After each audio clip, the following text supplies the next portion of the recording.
an enormously tall figure appears at your door. Pale white, taut skin, large, inhuman eyes, void of all facial hair, with a robotic monotone voice.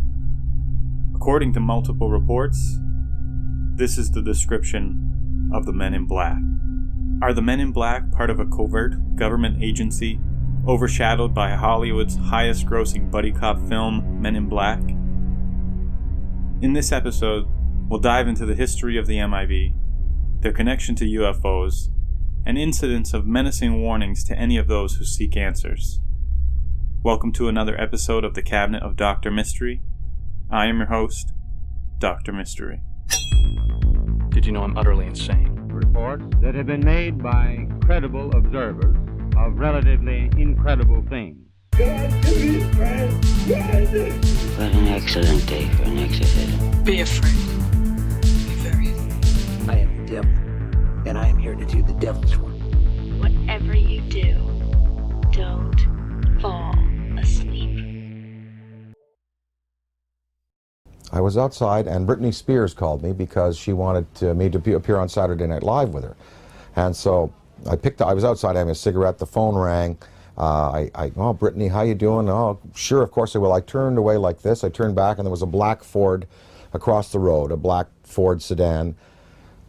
And I was trying to look at the plate, and the plate seemed kind of like fuzzy, and I was, definitely a police car. And two guys were there, and a big, tall guy got out of the back seat. And he stood in the street on 42nd Street it was. We were at 42nd Street and 8th Avenue. And he looked right at me. And literally, I was on the phone. Hey, oh, sure, of course I'd love for the show. Saw the Ford, went back like this, turned back like a half second later, and it was gone. And that car did not go past me. It did not make a U-turn, because I would have seen 42nd Street. I would have seen that thing take a U-turn and go away.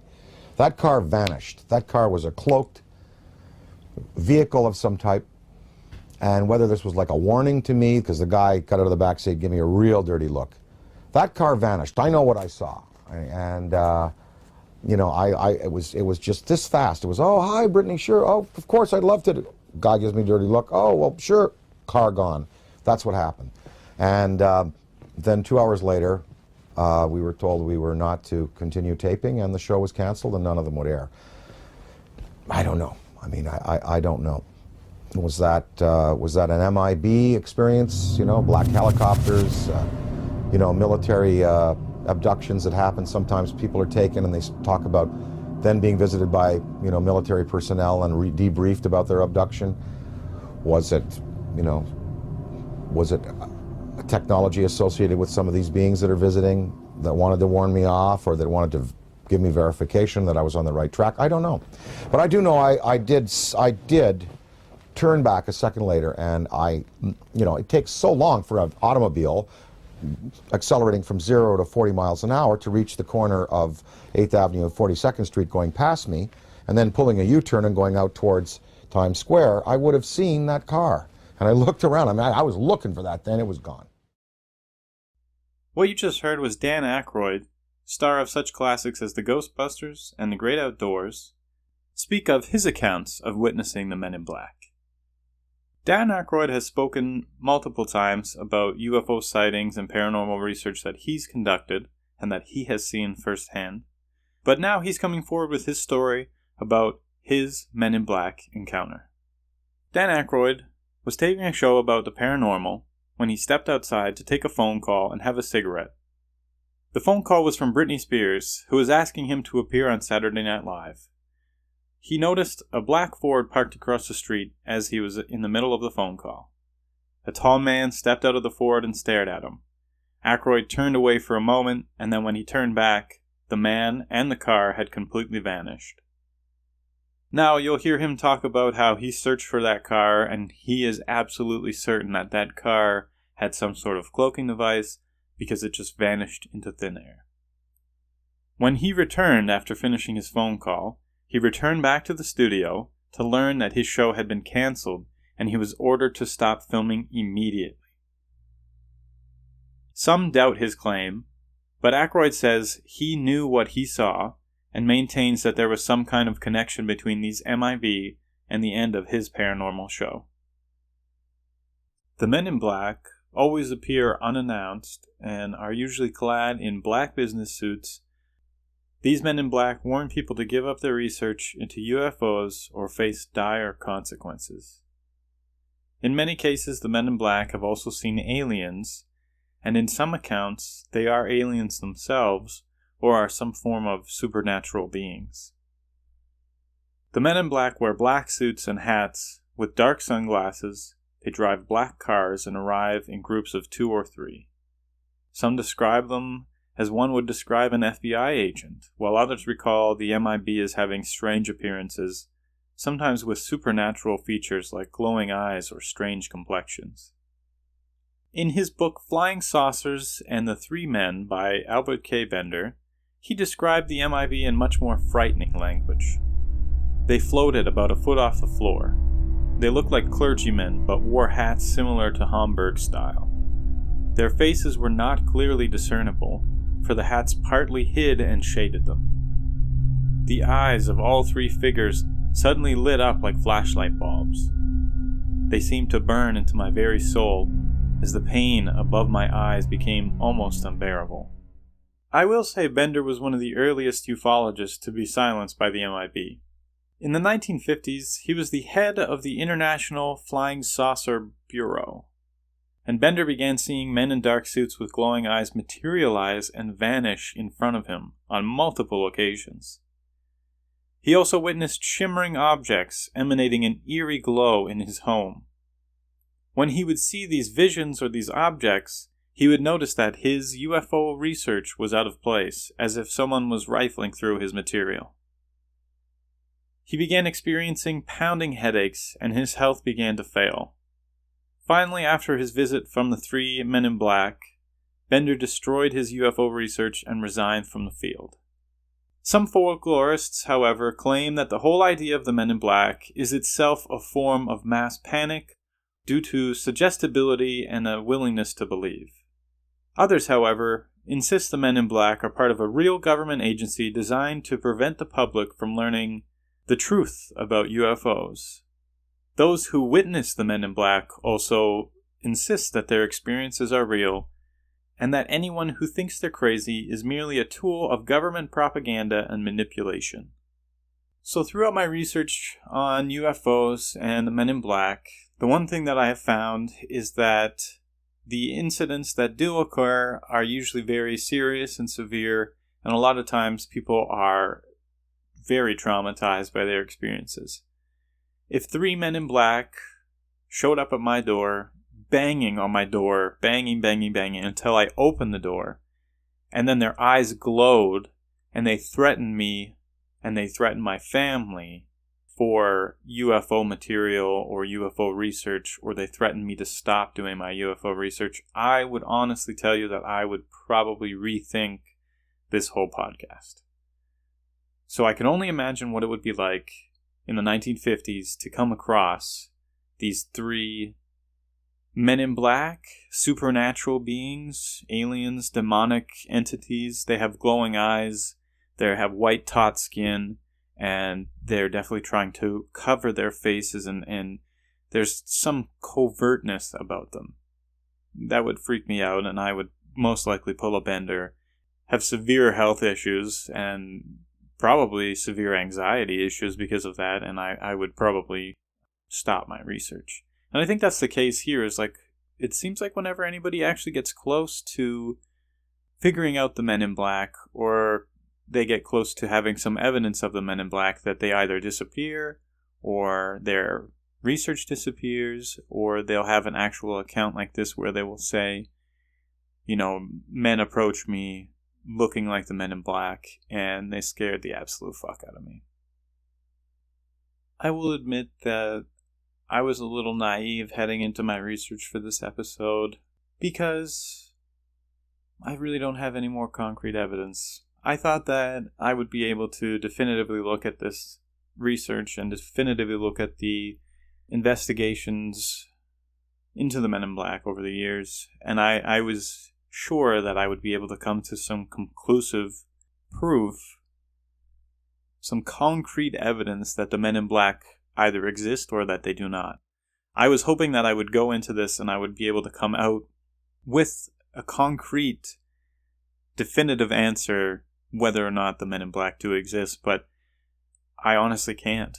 And I'll go into this a little bit further at the end of this episode, but really what I'm going to do is share some eyewitness accounts with you and share some stories, and I'll give you a few suggestions for further reading at the end of this episode. However, I didn't look at one specific book. I read multiple books. I read 4 books for this, and I'll go into detail later in the episode on which books I think that you should read. I also did a lot of research into actual government reports and actual evidence and eyewitness accounts that people have stated on various ufologist websites.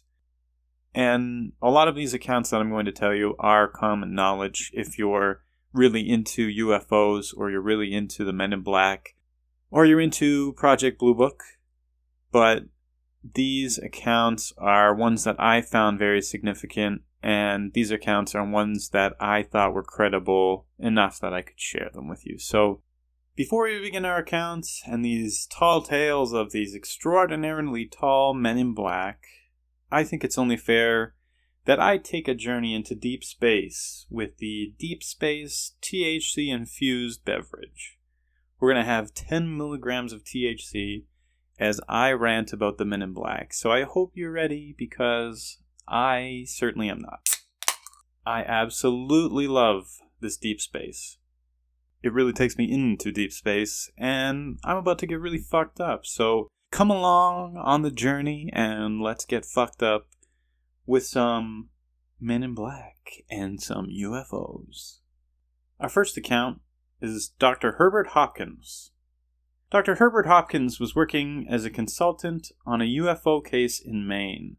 One evening, he received a phone call from someone purporting to be an activist in the UFO community, asking him if he could visit Hopkins to discuss the case. Only minutes later, the man arrived. This man was wearing a black suit and black tie and had very unusual facial appearances, with no hair, no eyebrows, and an extremely pale figure.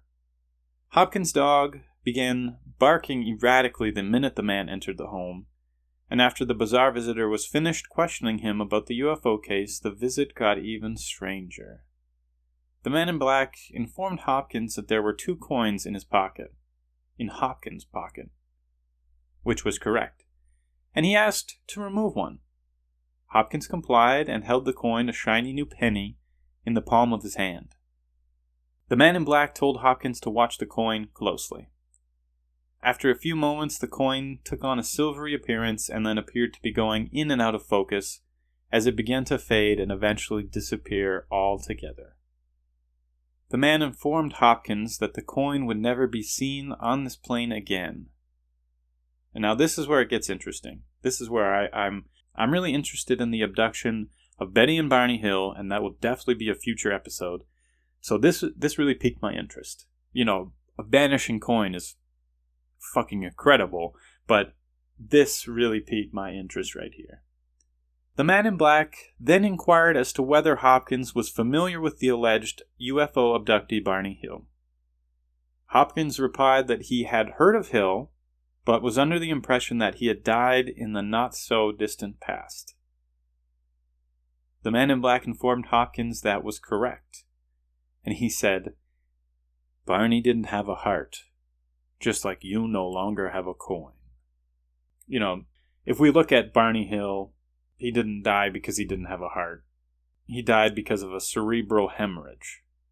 So, take that with a grain of salt.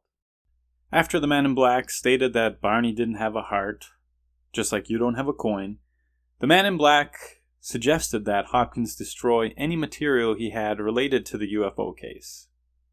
Hopkins was extremely shaken by the encounter, and he followed the advice of the man and burned all the files he had that were related to the case. While he did have repeated phone troubles after, and the phone company said his line had been tampered with or maybe even tapped, he never saw the man in black again. Here's another one of my personal favorites, the Solway Firth Spaceman. I'll post the picture of the Solway First Spaceman on the socials. It's important that you have a general understanding of what this looks like. So keep an eye out for that at Cabinet of Mystery on Instagram, and I'll post these there. So when you're looking at this, you see a picture of his daughter in the foreground, and in the background, just right behind her head, it's the suit that this person is wearing. Right behind him, there's a person in a spacesuit. And the suit that the person is wearing is all white, and it looks like a glass bubble over top of this person's head. But inside, to me, it almost looks like a grayish figure, or a pale gray figure.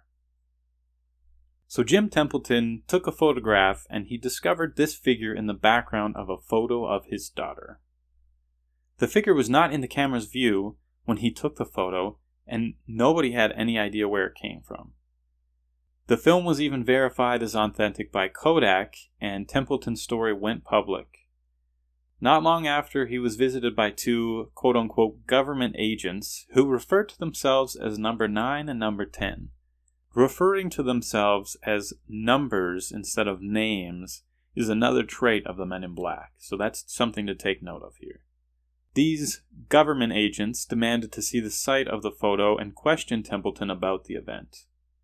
When Templeton told them he didn't see the figure personally, the men became angry and stormed out of the field, never to be seen again. Templeton was later contacted by two employees at a missile launch pad in Australia who claimed that they saw two figures that resembled the man in his daughter's photo on a launch pad security footage. Apparently, the missiles at that site in Australia had been produced only 20 miles away from the field where Templeton took the photo. So some arguments against the quote-unquote spaceman theory are that Jim's wife, Annie, may have walked into the frame and her blue dress was overexposed, causing it to look white. Jim argues against this, stating that Annie was standing behind him as he took the photograph, and anybody else that was with him that day was inside of the car and nowhere near his daughter or the camera. So I could see that theory about the overexposed dress actually being a controversial thing, but I could actually see it being truth. You know, sometimes when you're taking photographs, anybody that knows me personally, I am a photographer as well, but sometimes when you're taking photographs, you don't necessarily see everything. That's part of your job, is to look around and make sure that everything that's in frame is what you want to be in frame. However, sometimes people walk in and out of frame, and it's easy to miss something if they're hiding behind the figure that you're taking a photograph of. So in this case, I could definitely see that the dress could be overexposed, but what really gets me is how the face looks. Why would a woman's face look that way? Would there be a lens flare which would make it look like a glass bubble around her head? Why was her skin that grayish hue? Where was her hair? I'll post it on the socials and you can see for yourself. I'll post the Solway First Spaceman photograph, the original photo, and I'll post an additional one that shows Annie, Jim Templeton's wife, beside the daughter. And she's wearing a blue dress, I believe. And you can see for yourself whether or not you believe this theory about the overexposed dress. But the fact that there are other people in this story who have eyewitness accounts saying that they saw the spaceman on a launch pad, adds a little credibility to it. I will say, however, that no actual footage of these spacemen has ever been seen. So even though these two men from the missile launch pad did call Jim Templeton and said that the two of them saw the spaceman on the launch pad, there is no actual footage from that event happening. Here's another incident where you have to question, is it real? Is it something imagined? Did they see something on the screen? Was there, I don't know how this missile launch pad was set up. Is there a way an animal could have gotten in? Is there a way that it could have been a lens flare or some sort of flash from the missile going off? Or is it a bigger conspiracy? Are the men in black behind this? Did they see these spacemen and are they investigating it? Did they take the evidence, the footage from that incident and hide it, manipulate it, destroy it? So when we're looking at incidents like this, you have eyewitness accounts that aren't corroborated, eyewitness accounts that are contradicted by our lack of evidence. Even though the photograph of the Solway first spaceman has been brought to Kodak, has been brought to government officials, there was even a contest by Kodak to prove that this was not a real photograph, that this was manipulated somehow, and nobody could prove it. So the Solway first spaceman is still a credible photograph. However, the footage from the space launch pad, not so credible, as far as we know. Our next story is about Paul Miller. Paul Miller was returning home after a hunting trip when he saw a luminous disk in the sky. The disk landed in an empty field, and two humanoids emerged from the craft. Frightened, Miller fired his gun at them and believed to have injured one when he fled down a rural road in his car. In that moment, he realized that he had lost time. It was almost 3 hours later than when he first encountered the craft.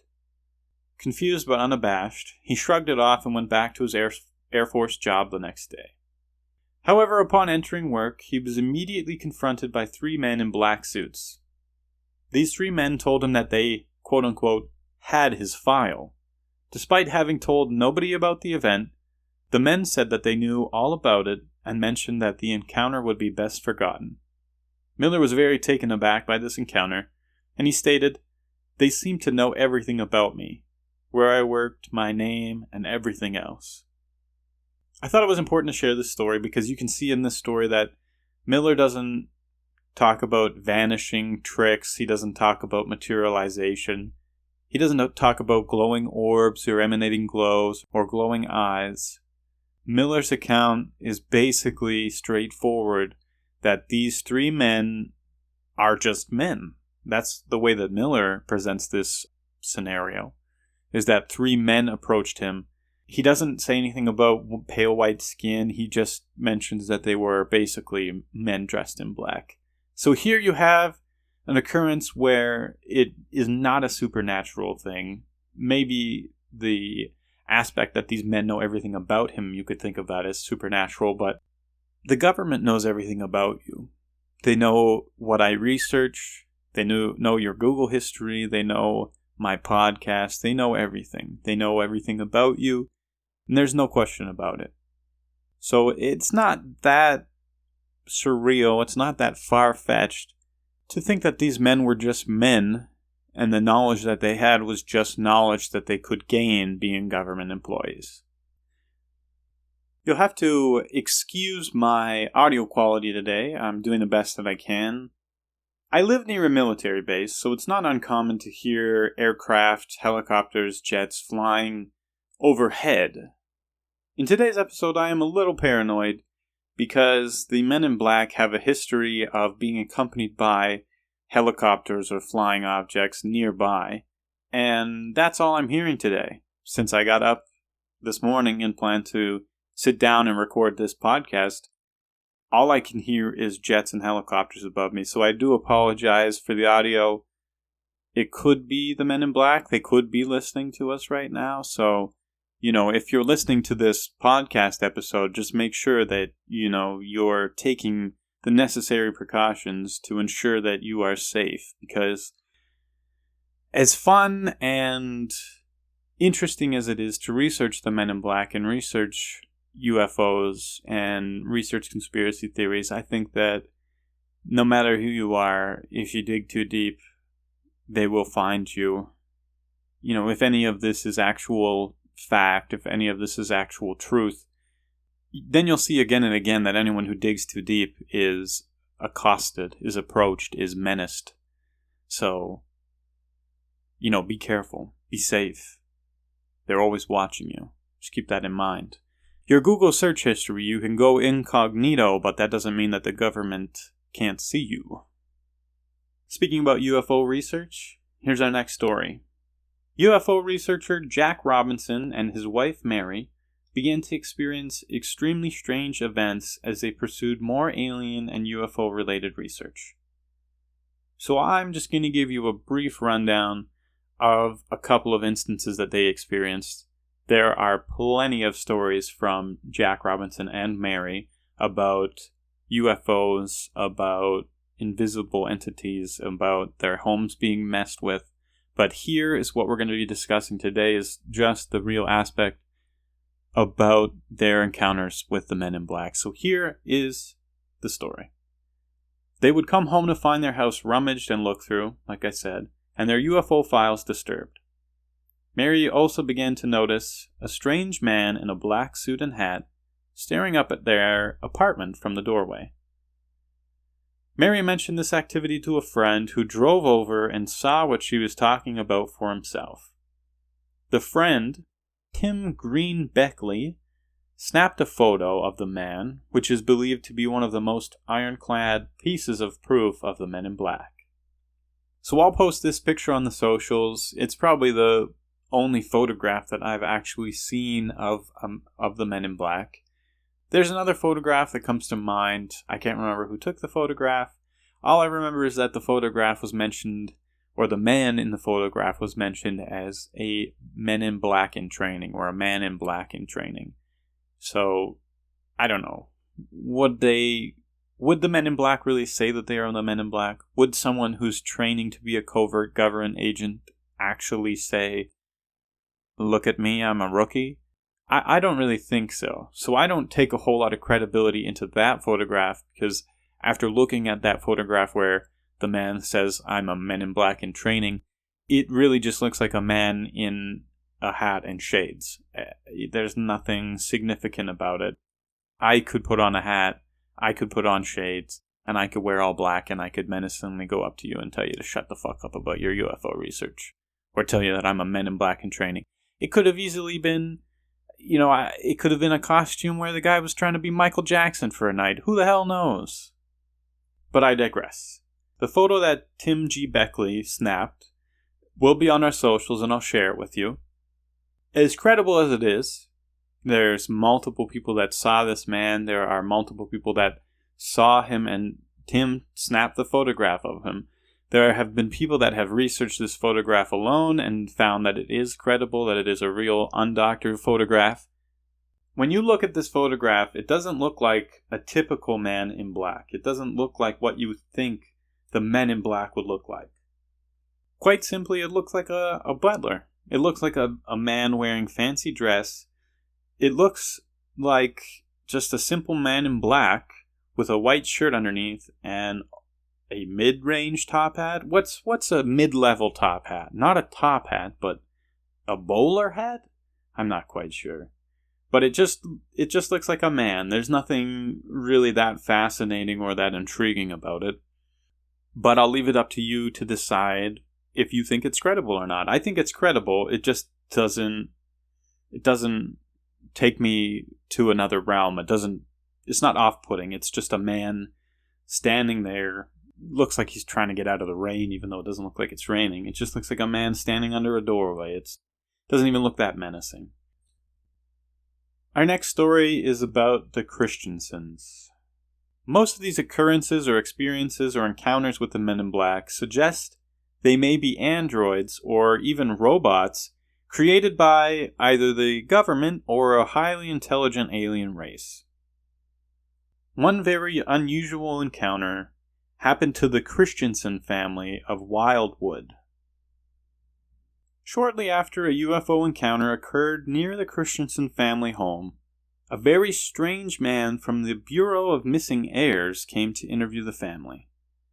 One of the Christensens called him the strangest man that they had ever seen. The description of the man was that he was a huge, towering, 6-foot-tall, 300-pound man. His skin was a sickly white hue, and his eyes seemed unusually large. His government-style black suit was poorly fitting. When he sat down, his pants only reached his calf, which was precisely when the family noticed that he had a large green wire coming out of his leg and running down into his sock. The moment he spoke, the family was shocked to hear a high-pitched metallic monotone voice. The man introduced himself as Tiny, and when he spoke it sounded like words were memorized and practiced. The Christiansens noticed that he was very sickly looking, and they asked him if he wanted anything to eat. He declined, but he said, "I'd like some water in about 10 minutes. Then he began to interview the family about their interests, which clearly had nothing to do with missing heirs. As he asked them questions, his face became more and more red. Worried, the family gave him the water he asked for. When he grabbed the water, he took out a yellow pill and quickly returned to his pasty pallor after taking the pill. When he was satisfied that the interview was complete, he then left and was picked up by a black Cadillac that drove without its lights on. The next day, a woman called the family home to say that the missing heir had been found and to forget about the UFO incident they saw."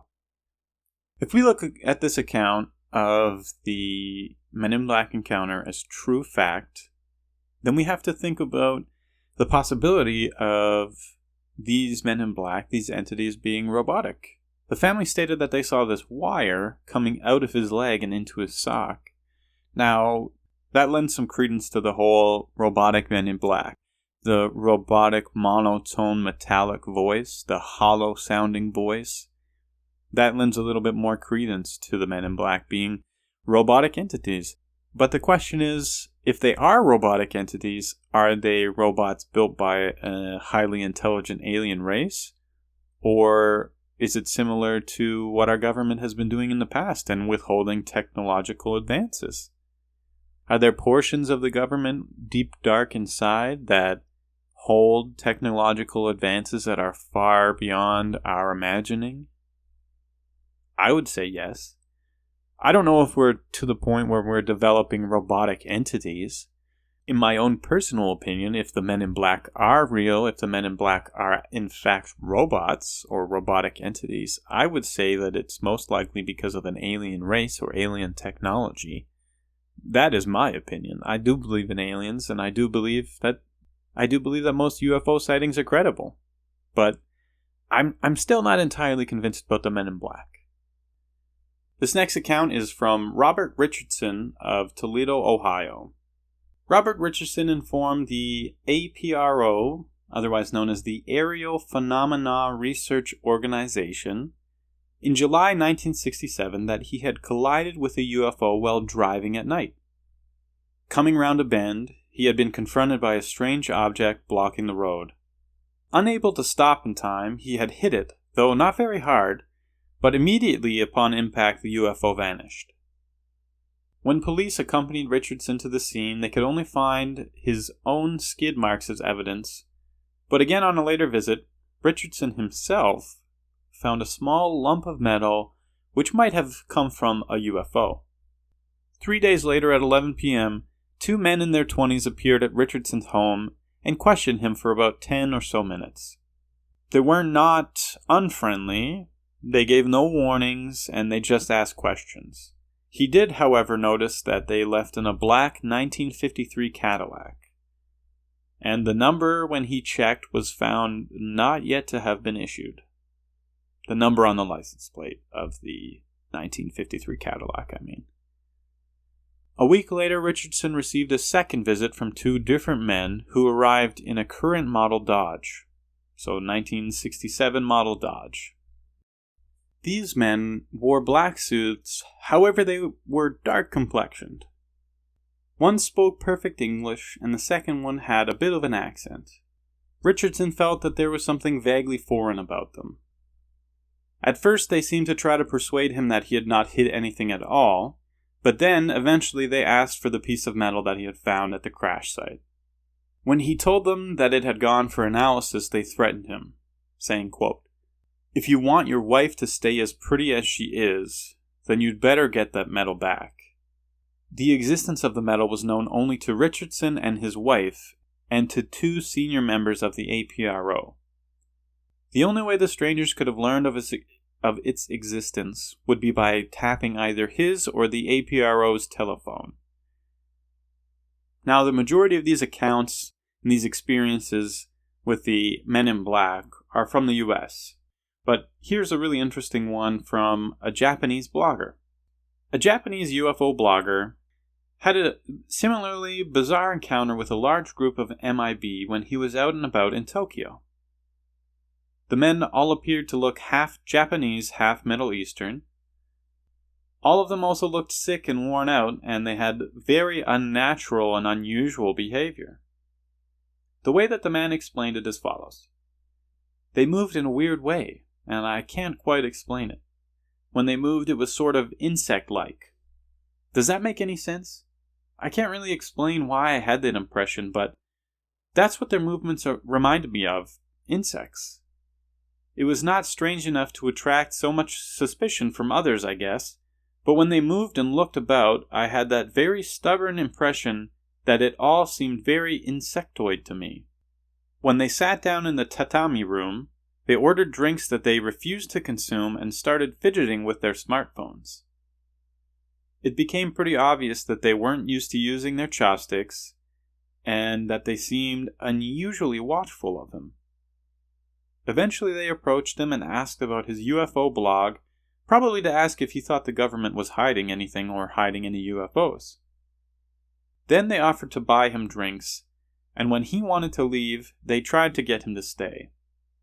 He said, quote, "Then they all laughed in a way that, well, it sounded like they were just faking a laugh, like they didn't even really understand what a laugh was. It also sounded fairly threatening. It all had a very disturbing effect on me, and I got the worst feeling from that group of men in black." He said he got up to leave, and they followed him despite not having touched their drinks at all, and somehow he was able to lose them, but he remains convinced that he's still being watched somehow. After doing research on this subject, it's kind of clear to me that there are some incidents where people are playing hoaxes or pulling tricks to get their name in the papers or to get their name written in books or to get interviewed, right? And you look at some ufologists, you look at some of them and you see that some of them are even actively participating in the hoaxes themselves. And we'll get more into that later, and I'll touch on Gray Barker a little bit, just briefly. But I wanted to save this sighting of the Men in Black for last. Most everyone starts with this story, because this is the first sighting of the Men in Black. This is the first recorded instance of an occurrence of the Men in Black. Although this is the first sighting ever reported, it remains highly controversial. I've seen this story all over the web, and in multiple UFO and MIB books and articles, but this specific retelling comes from the Den of Geek. This is the story of the Maury Island Incident. The Maury Island Incident refers to claims made by Fred Chrisman and, most importantly, Harold Dahl. These claims include sightings of UFOs or unidentified flying objects, as well as falling debris and threats by Men in Black. Dahl reported he was on his patrol boat with his son and their dog at about 2 p.m. They saw 6 objects floating about 2,000 feet above the boat. The objects were around 100 feet in diameter with center holes and portholes, and possibly an observation window. Dahl did take pictures with his camera. One ship stayed in position for a few minutes and then dropped thousands of pieces of white, lightweight metal in the bay and on the beach. It then dropped about a ton of dark metal that erupted, burning his son and killing his dog. Dahl skippered back, dropped his son at the hospital, and left his camera with Chrisman. Dahl later said his son disappeared and was found waiting tables in Montana with no memory of how he got there. Chrisman developed the prints which showed aircraft but said the negatives appeared to be damaged, as if by radiation exposure. Chrisman reported seeing an aircraft hovering overhead when he went back to the site to verify Dahl's story. Separate FBI and Air Force investigators determined the remaining samples were slag from a metal smelter, concluding Dahl and Chrisman faked the incident for publicity. The FBI said the government wouldn't prosecute Dahl and Chrisman for a hoax that caused 2 deaths if they made no further statements. These 2 deaths that I just referenced were 2 Army A-2 intelligence officers who came to investigate the crash and investigate Harold and Fred's claims of UFOs. After investigating, the 2 left in their B-25 the next day, and the plane caught fire and crashed, killing both officers and doing nothing to quiet UFO conspiracists. Dahl told these investigators that a man wearing a black suit visited him the next day after the crash and said, "Let's go out to breakfast." Dahl followed the man's new black Buick with his own car, and while they ate at a restaurant, the man detailed what happened during the incident without being asked and vaguely threatened Dahl and his family if he told anyone. He said, "I know a great deal more about this experience of yours than you will want to believe." Fred Chrisman and Harold Dahl admitted that this was a hoax, but they later recanted and said that they made that confession under duress. So they came forward with this evidence, then they recanted their testimony saying it was false, then they recanted their recantation and said that it actually occurred. Chrisman told Fate magazine in January 1950 that the incident did indeed occur. So it begs the question, did this really happen? Is there actual evidence? Where's the photographic evidence? Was it taken? Was it damaged? And it begs the question, if these men did experience something, and if these were real occurrences, and if the men in black are real, and if UFOs and aliens are real, then wouldn't it make sense that the government would try to quiet these men? Would these men have lost the nerve after being threatened, and then eventually they said, you know what, this really needs to be told? Or was it just a hoax? Was it just 2 assholes who decided that they were going to get rich by throwing a bunch of smelted, molten metal and make a very convincing hoax? I'm still not sure. And that's why I left it to the end, because I am not sure how I feel about this incident. This is the first recorded incident where someone had an encounter with the Men in Black, and I think that there's still a lot of credence to the fact that if this was a real occurrence, if this actually did happen, that the government or Men in Black or UFO silencers would be out there to get these men. So I left it till the end because I wanted to give you a few more credible occurrences or incidents before I had to chew on this one. I wish I could provide you with some concrete evidence that these Men in Black existed, that these events are real and that they occurred. I wish I could give you some solid, concrete proof, some definitive evidence that Men in Black are real. And I thought, I'll tell you, I was a little naive thinking that after doing a little bit of research, I could definitively prove that the Men in Black are real. I really don't think that I'm any closer to finding answers. I've read multiple books, I've watched documentaries, I've done my independent research on my own, and I am still no closer to finding any answers about the Men in Black. Some people claim that the Men in Black are extraterrestrial, or they're an extraterrestrial police force that is determined to shut down any investigation into paranormal or UFO phenomenon. Some think that they're similar to Tommy Lee Jones and Will Smith from the Men in Black franchise, where they're an extraterrestrial police force that will stop any ET investigations or UFO investigations. Some say that they're extraterrestrials themselves. Some people think that they're similar to the Men in Black franchise, that they're just human beings, and some people think that the military is involved, or that NORAD's involved.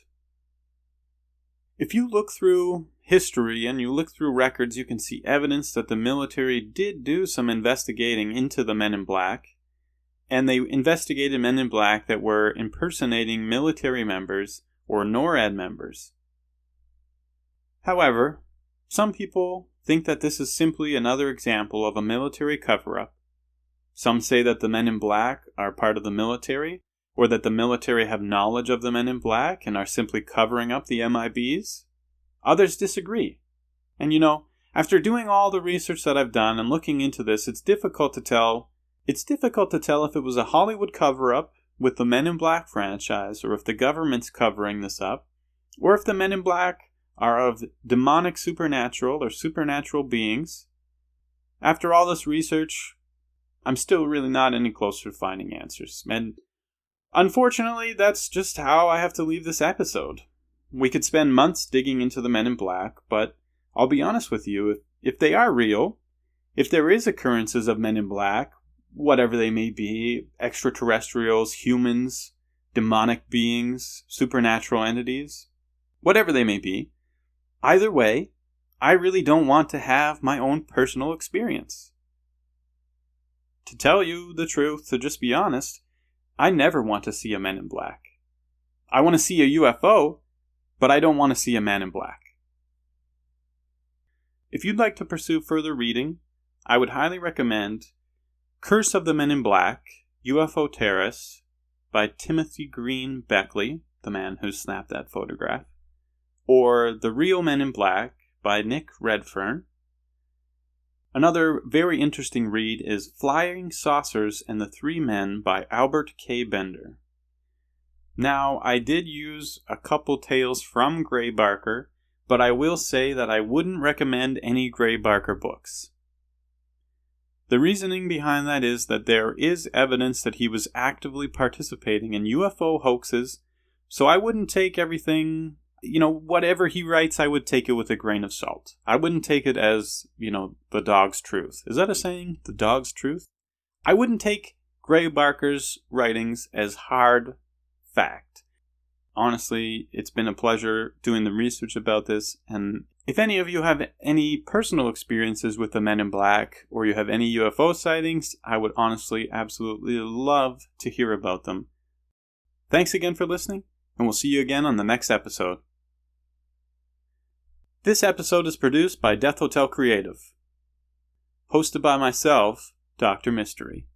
To view more, visit us at notwhatwesay.com, or check out our Instagram handle at Cabinet of Mystery. Please leave us a review if you enjoyed the show, and let us know what topics you'd like to hear in the future.